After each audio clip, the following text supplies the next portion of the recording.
महिला आरक्षण बिल पर उड़ीसा की डिप्टी चीफ मिनिस्टर प्रवृत्ति परिदा कहती हैं, आज भारत एक ऐतिहासिक बदलाव से गुजर रहा है। हम महिलाओं के विकास से आगे बढ़कर महिलाओं के नेतृत्व वाले विकास के दौर में आ गए हैं। महिला आरक्षण बिल पहली बार 1996 में पेश किया गया था, लेकिन यह सालों तक सिर्फ एक चर्चा ही रहा। आज भारत के एक ऐतिहासिक परिवर्तन के दौर से गुजर रहा है। हम वुमेन डेवलपमेंट से आगे बढ़कर वुमेन लेड डेवलपमेंट के युग में प्रवेश कर चुके हैं। 1996 में पहली बार महिला आरक्षण विधेयक लाया गया था, लेकिन वर्षों तक ये सिर्फ चर्चा में ही रहा। अंत में 21 सितंबर 2023 को संविधान संशोधन में नारी शक्ति बंधन अधिनियम पारित हुआ। इसके माध्यम से लोकसभा और विधानसभाओं में 1/3 प्रतिनिधित्व सुनिश्चित किया गया है। 1952 में लोकसभा में केवल 22 महिला सांसद थी। आज ये संख्या बढ़कर 75 तक पहुंची है, लेकिन ये सिर्फ शुरुआत है। सच्चाई ये है कि इक्वल अपॉर्चुनिटी नहीं, 1/3 अपॉर्चुनिटी ही वास्तविक न्याय में आ जाती है। आज मैं सभी राजनीतिक दलों और सभी महिलाओं से अपील करती हूँ, अपने अधिकारों और प्रतिनिधित्व के लिए एकजुट होकर आवाज़ उठाएं और दबाव बनाएं। जब महिलाएं अपने अधिकारों के लिए एकजुट होती हैं, इतिहास बदल जाता है। नारी सशक्त होगी तो भारत सशक्त होगा। ये घर में बैठ के मिस कॉल के जरिए में 9667173333 इसे मिस कॉल माध्यम से और हैशटैग में नारी शक्ति बंधन, इसमें आप सोशल मीडिया में भी ये अधिनियम की सपोर्ट में आ सकती है। जुलूस निकाल के, स्कूटी रैली में शामिल होके, महिला शक्ति सम्मेलन में शामिल होके, पेपर में एडिटोरियल लिख के और खुद का वीडियो शूट करके सोशल मीडिया में दे के अगर आप टैग करते हैं तो मोदी जी जो सोच रही हैं हमारे लिए, इतने साल से 2014 से आज तक लगातार महिलाओं की सामाजिक स्तर से अर्थनैतिक व्यवस्था में महिलाओं के अधिकार दे रही हैं। इससे अच्छा लाभ हम लोगों को मिलेगा। इस ऐतिहासिक क्षण की हम लोग सब साथी बनेंगे, भागीदारी बनेंगे और ये अधिकार हमको प्राप्त होगा।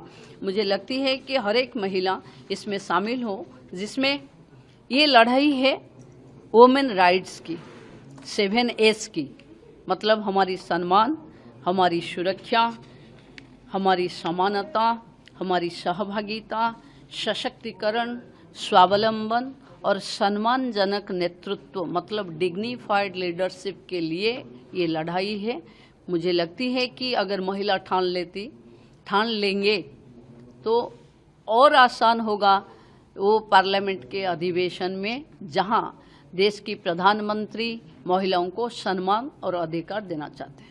मैडम, इसमें क्या कांग्रेस का सपोर्ट मिला? क्योंकि कांग्रेस का एक स्टेटमेंट आया जब प्रेसिडेंट लगेगा कि जो इसमें डिलिमिटेशन का क्लैरिटी नहीं दिया गया, जिसका वजह से वुमेन्स कोटा जो बिल पास हुआ, क्लैरिटी नहीं दिया गया डिलिमिटेशन का, तो हम उस बिल में कैसे उस दिन सपोर्ट करें जो स्पेशल? देखिए, जब पहले विशेष सत्र आया था महिला आरक्षण के पास होने की बारी, तभी ने सब एकजुट होके ही समर्थन दिए थे। इसलिए मैं जितने पार्टियों ने समर्थन किए थे उनको फिर से अपील करती हूँ कि अब अगर संशोधन आती है, 3 दिन के लिए चर्चा होती है, तो महिलाओं के लिए जो सही है वो जरूर होना चाहिए। और सब लोग जैसे समर्थन किए थे वो संशोधन में ये जो सवाल उठा रहे हैं वो सवाल की जवाब पार्लियामेंट में भी आ जाएगी। लेकिन महिलाओं के लिए किसका नीति नियत में खोट नहीं आना चाहिए। ये अधिकार की लड़ाई में सारे महिलाओं को लॉ मेकर होने के लिए जो एक पर्याप्त सुविधा आ रही है, इसमें हम लोगों को शामिल करना चाहिए। महिलाओं की भागीदारी बढ़ाना चाहिए और राजनीतिक दलों सब महिलाओं के बल पर ही चलती हैं। तो आज समय आई है उनको भागीदारी देने के लिए। कोई भी पार्टी पीछे नहीं हटना चाहिए, कारण कुछ भी हो। मैडम, कुछ पार्टी का ये भी कहना है कि अभी कुछ राज्यों में इलेक्शन चल रहा है, तो इलेक्शन के बाद जो ये सत्र बुलाना, देखिए आज नहीं, लगातार बहुत दिन से आप लोग देखे होंगे, जहां जहां निर्वाचन होती है महिलाओं को बल को, महिलाओं की संख्या को और महिला जो वोटर टर्नआउट होते हैं आजकल बढ़ रही है।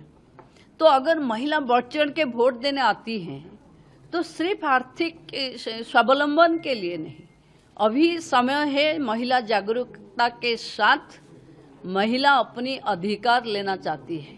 और अगर उन लोग चाहते हैं कि महिलाओं की वोट उनको मिले, तभी पार्लियामेंट में सब लोगों को महिला बिल को ही समर्थन करना ही पड़ेगा। ऑपोजिशन ये बोल रहा है कि ये ऐसे समय में लाया गया जहाँ पे जब इलेक्शन है, कहीं ना कहीं महिलाओं को वोट लेने के लिए बीजेपी मुझे लगती है अगर इस समय में हर एक पार्टी को कंपल्सन होती है तो मुझे लगता है यही समय ही सही समय है महिलाओं के लिए।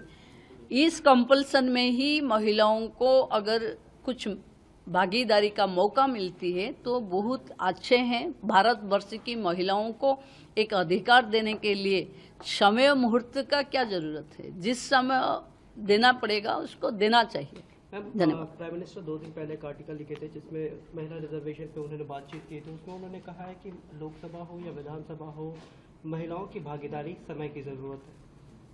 देखिए प्रधानमंत्री जी आगे जैसे हम लोग ने देखे एक योजना है उनकी, इस हिसाब से वो महिलाओं को प्रस्तुत कर रहे थे। एजुकेशन में, एंटरप्रेन्योरशिप में, महिला नेतृत्व में, महिलाओं को कृषि विभाग में, हर एक स्थिति में उन लोगों का बढ़ावा दे रहे थे। आज उनके अधिकार के साथ वो फ्रंट में लीड करते देखते हम लोग देख रहे हैं कि देश की प्रधानमंत्री महिलाओं को हक देने के लिए नरेंद्र मोदी जी ही फ्रंट से लीड कर रही हैं 14 से आज 26 तक। तो मुझे लगती है कि महिलाओं की उनकी जो परिकल्पना है कि विकसित भारत की नारी शक्ति, नई भारत की नारी शक्ति, आत्मनिर्भर भारत की नई नारी शक्ति, वो नारी शक्ति को लॉ मेकर के रूप में देखना चाहते हैं। मुझे लगती है इससे बड़ा